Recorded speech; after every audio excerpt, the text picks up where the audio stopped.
ಮಂಡ್ಯ ನಗರದ ಜಿಲ್ಲಾಸ್ಪತ್ರೆ ಆವರಣದಲ್ಲಿ ನೂತನವಾಗಿ ಕಟ್ಟಡ ಕಾಮಗಾರಿ ನಡೆಯುತ್ತಿದ್ದು, ಆ ಕಟ್ಟಡ ಕಾಮಗಾರಿಯಲ್ಲಿ ಯಾವುದೇ ಒಂದು ತಿರುಳಿಲ್ಲ.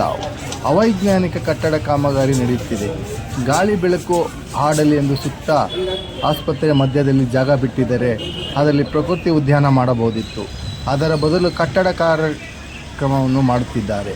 ಆದರೆ ಆ ಕಟ್ಟಡ ಕಾಮಗಾರಿ ಸರಿಯಾದ ರೀತಿಯಲ್ಲಿ ನಡೆಯುತ್ತಿಲ್ಲ ಎಂದು ಜನರ ಅಭಿಪ್ರಾಯ.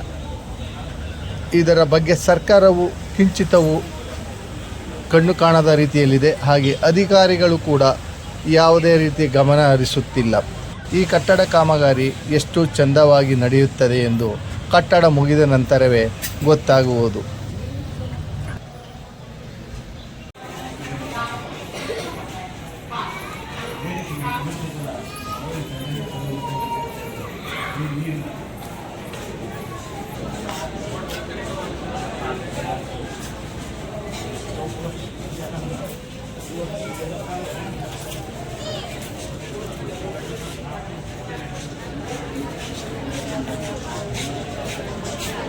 ಅದೇ ಸೂಪರ್ ಸ್ಪೆಷಾಲಿಟಿ ಮತ್ತು ಟ್ರಾಮಾ ಸೆಂಟರ್ ತರೋಕ್ಕೆ ನಮಗೆ ಜಾಗದ ಕೊರತೆ ಇದೆ.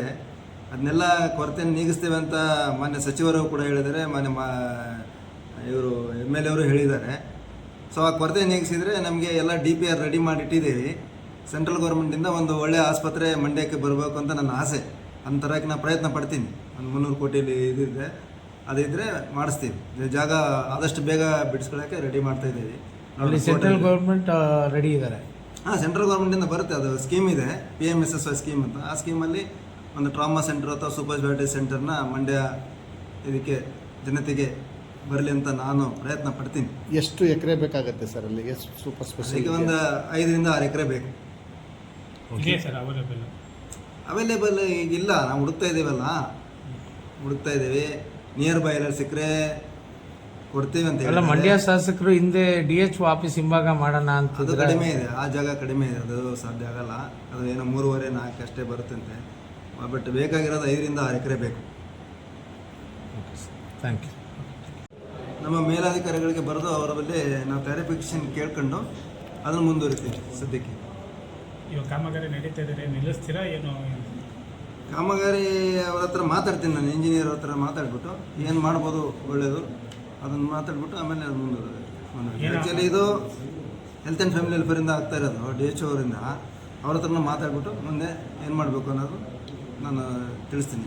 ಸರ್ ನೀವು ಇವಾಗ ಅಲ್ಲಿ ನೋಡಿದ್ದೀರಿ, ಅವೈಜ್ಞಾನಿಕ ಏನು ಸರ್?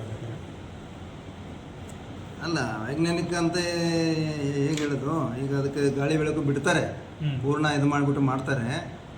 ಅಲ್ಲಿ ಇಂಜಿನಿಯರನ್ನೇ ಕೇಳಬೇಕಾಗತ್ತೆ. ಅದಕ್ಕೆ ಕರೆಕ್ಟ್ ಇಂಜಿನಿಯರ್ ಕೇಳ್ಕೊಂಡು ಅವ್ರ ಪ್ಲ್ಯಾನ್ ಏನಿದೆ, ಹೇಗಿದೆ, ಅದ್ರ ಮೇಲೆ ನಾವು ಹೇಳ್ಬೋದು ಅಷ್ಟೇ. ಅಲ್ಲ, ಇಂಜಿನಿಯರ್ ಅಪ್ರೂವಲ್ನ ನೀವು ನೋಡಿ ಗಮನಕ್ಕೆ ಬಂದು DHO ಗಮನಕ್ಕೆ ಮತ್ತು ನಿಮ್ಮ ಬೋರ್ಡ್ ಗಮನಕ್ಕೆ ಬಂದ ಮೇಲೆ ತಾನೇ, ಯಾಕೆಂದರೆ ಇಂಜಿನಿಯರ್ಗೆ ಫೈನಲ್ ಡಿಸಿಷನ್ ಇರಲ್ಲ. ಹೌದು, ಆ ಪ್ಲಾನಿಂಗ್, ಯಾಕೆಂದರೆ ಅವನ್ನೆಲ್ಲ ಅಪ್ರೂವಲ್ ಮಾಡ್ಬೇಕಾದ್ರೆ ನೀವು ಅದ್ರ ಪಾಲುದಾರರು ಇರ್ತಾರಲ್ಲ. ಬಟ್ ಈಗ ಏನೇ ಅಪ್ರೂವಲ್ ಮಾಡಬೇಕಂದ್ರೂ ನಿಯಮಾವಳಿಗಳ ಪ್ರಕಾರ ಮಾಡಿರ್ತಾರೆ. ಸೊ ಆ ಇಂಜಿನಿಯರ್ಗೂ ಗೊತ್ತಿರ್ತದೆ ಇವಾಗ ನಿಯಮಾವಳಿಗಳು ಏನಿರ್ತಾವಂತ. ಸೊ ಅವ್ರ ಹತ್ರ ಮಾತಾಡಬೇಕು. ಓಕೆ ಸರ್, ಒಟ್ನಲ್ಲಿ ನಿಮ್ಮ ಗಮನಕ್ಕಿದೆ ನಡೀತಾ ಇದೆ. Thank you.